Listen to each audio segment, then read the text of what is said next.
Une petite détente au bord de l'eau?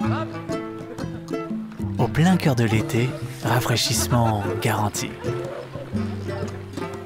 Qu'on est bien ici, en Dordogne, sur les étangs de la Gémaille. C'est vrai que dans cette région d'Aquitaine, les milieux humides ne manquent pas. Des prés salés aux marais doux, en passant par les lagunes, la cistude est présente partout. Mais la particularité des étangs de la Gémaille, c'est qu'ils hébergent aussi bien les tortues que les baigneurs. C'est un peu grâce à lui tout ça.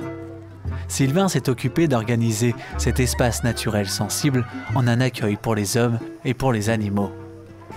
Alors lorsque le département a acquis le site en 98, c'est vrai qu'il n'y avait pas d'organisation d'activité sur le site. Il y avait des, comment on appelait ça, entre guillemets, des paillotes le long de la plage. Chacun y menait un petit peu son affaire.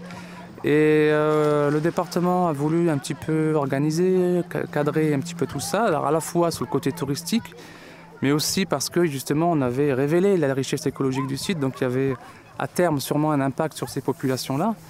Au début, c'est vrai que la population a pris un peu de distance, on va dire, avec le site. À partir du moment où sont arrivées les poubelles, les barrières, les cheminements en bois, les consignes, tout simplement, par panotage.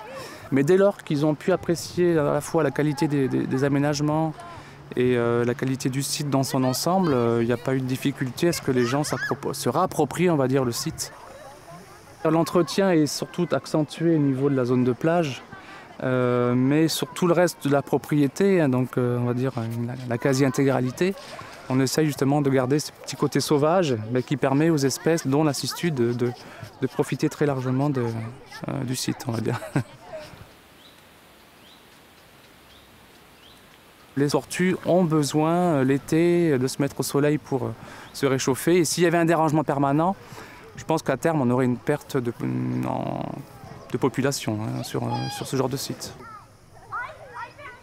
Bien évidemment, la cistude a horreur d'être dérangée. Et il faut bien dire que l'homme n'est pas l'espèce la plus discrète du règne des vivants. Au moindre bruit, à la moindre alerte, la tortue plonge de son poste d'insolation, ce qui n'arrange pas ses affaires. Si les dérangements sont trop fréquents, elle quittera malheureusement les lieux. C'est pourquoi ici, seule une petite partie du site est aménagée pour la baignade. Pour le reste, le territoire se partage entre chemins de promenade et zones de quiétude pour les animaux. Alors, la cistude se plaît et se retrouve sur les 7 étangs que compose la Gémaille. On a décidé en fait de faire un petit peu de cet attrait touristique un atout aussi pédagogiquement, c'est-à-dire que c'était important à la fois de communiquer sur l'espèce, qui est en fait une espèce parapluie pour les zones humides. Donc en fait, l'introduction sur la zone humide passe par la cistude d'Europe, mais très largement ensuite, on part de l'intérêt de la conservation de la zone humide. Et donc ce côté un petit peu sympathique de la cistude nous aide bien à communiquer justement sur ces zones humides. Que diriez-vous d'une petite promenade entre deux baignades ? Guidé par notre ami la cistude, le long des sentiers de découverte, ici on divague, on papillonne. On s'évade à la rencontre de l'histoire de la région et de ses richesses.